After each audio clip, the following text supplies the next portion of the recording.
Ruby on Rails Welcome to tutorial. tutorial. Set up Can So, Gem. tutorial natin ngayon ay about sa access permissions sa mga pages. So, kung naisipan nyo mag-allow ng ibang user na mag-register sa inyong website na hindi lang admin. So, pwede nyo kontrolin kung ano lang yung pages na pwede nilang ma-access. Okay? So, kung ready na kayo, tara, start na tayo.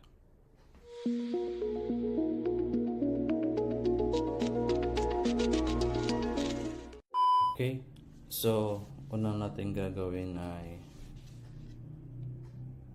gagamit tayo ng gem para doon. Search ko muna. Ito ay can